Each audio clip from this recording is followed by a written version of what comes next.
Hello and welcome to another video for Culinary Cam in our holiday baking series. What I wanted to share with you today was probably my favorite cookie, and it probably stems from the years that I spent in the Netherlands when I was a child, and I loved their spiced cookies. My mom has these speculoos molds that she had just hanging on the wall as decoration, but when I got them from her, I used them every Christmas to actually bake these spiced Dutch cookies. The recipe I'm going to show you today is not that. This is a thicker Polish gingerbread that I really like to make. It's a little bit more forgiving than the speculoos cookies, which I'll also share with you later. But this dough we make today, and then it rests in the fridge overnight, and then I'll show you how to roll it out and how to bake these cookies tomorrow. But in any case, all of the spices of gingerbread just smell like the holidays to me. So that's my favorite Christmas cookie. I would love to hear what your favorite Christmas cookie is. You can leave that in the comments below. Okay, this is a pretty easy cookie. It all comes together in one bowl, and the only thing that I did ahead of starting this is to melt the butter. So I have a cup of butter, so 2 sticks of butter melting, and then what I'm going to do, let me check on that. It's almost ready. Then I'm going to add in 1 cup of brown sugar. And I have also mixed the spices in here already, and the spices are 2 teaspoons of ground ginger, 2 teaspoons of ground cinnamon, half a teaspoon of ground nutmeg, half a teaspoon of ground cardamom, and a 1/4 teaspoon of black pepper. And the other thing that I do, which is not traditional in the gingerbread, but I love it, is I grate fresh ginger into my dough. So let me grab that butter and I will be right back. So as I said, it goes into one bowl. So in this bowl is 1 cup of melted butter,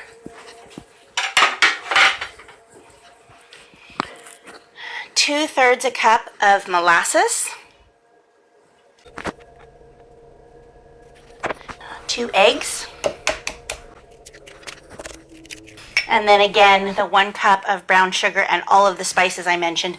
And don't worry if you can't remember all of those proportions. I'm going to write it down in the recipe that will be linked in the comments below. I microplane fresh ginger into my spices. Okay, so those are all the wet ingredients and the spices, and I just use a whisk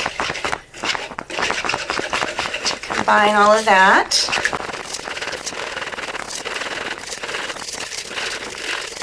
Okay, and you'll see it's all a uniform color. And then to that, I just add 6 cups of flour, 1 cup of almond flour. If you are baking this for somebody who has a nut allergy, you can just add 1 more cup of flour, so that would be 7 cups total. And then this also has 2 tablespoons of baking powder. And I just take a rubber spatula, and you're just going to work that together until it's a nice, stiff, even dough.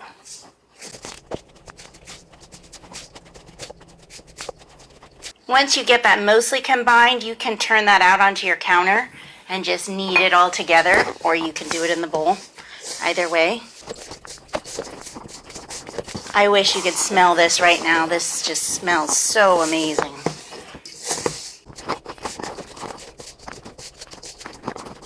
So it's mostly come together. I'm going to turn it out onto the counter and then create some dough balls to chill.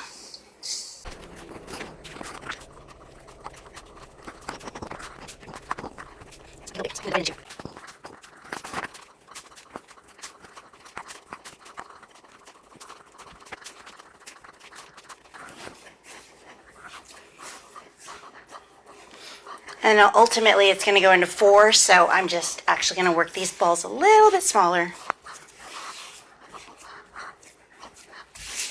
You just want to work all that flour into your dough.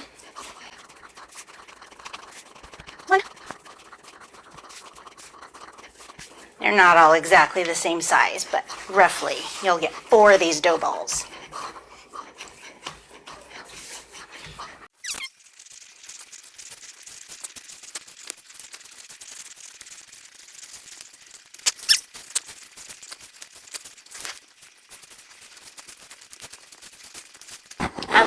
There you have your 4 dough balls.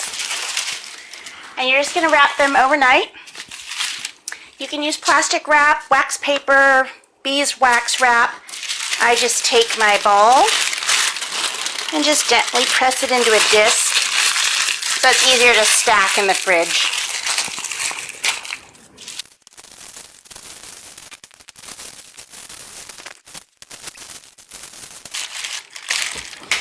There you have it, 4 gingerbread dough balls that I'm going to put in the fridge, and we'll pull them out tomorrow. Okay, we're back to make more, or to go to the next step of the gingerbread. When I last left you, we had just made the dough, wrapped it in wax paper, and put them in the fridge, and I let mine rest in there overnight.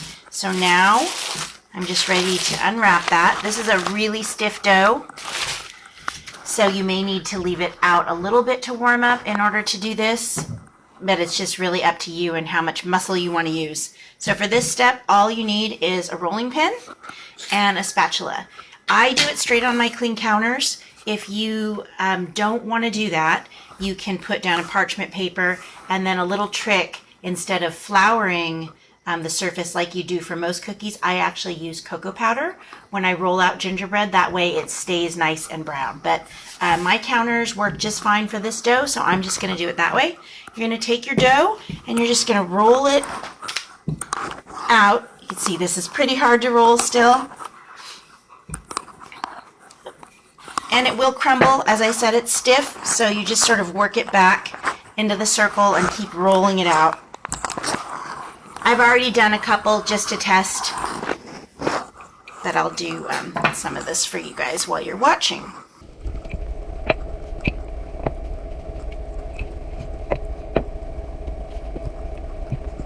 This is a little bit of a slow process because it does crumble and you need to keep bringing it together.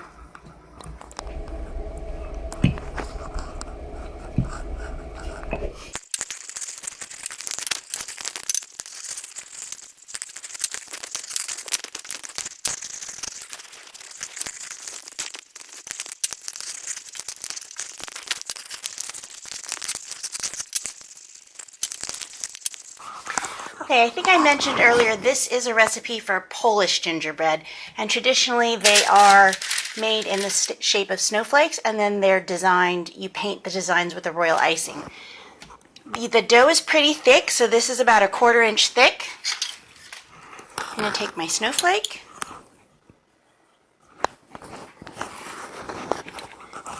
and just press it down to cut that shape. And if it breaks like this one did, you can just sort of press it back together with your fingers. And then you're just going to take a spatula and gently pick that up off your counter and place it on a parchment-lined baking sheet. These don't expand at all, so they can be pretty close.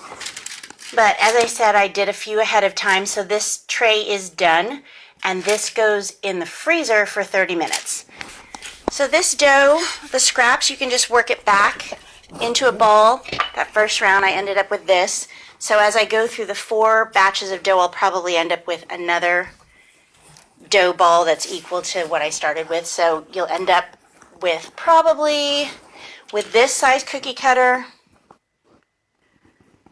probably a dozen of these. All right, and that's all there is to it. Roll your dough out, use whatever cookie shape you want, and then put it in the freezer for 30 minutes. Okay, that first batch of gingerbread has been in the oven, 350 degrees for 30 minutes. I'm going to pull those out, bring them over and show them to you, and then put the next batch in. Okay, there you go. So now you just need to cool these completely before you decorate them with royal icing. Okay, that concludes the first step of making gingerbread cookies. The next step is to make the royal icing and decorate it.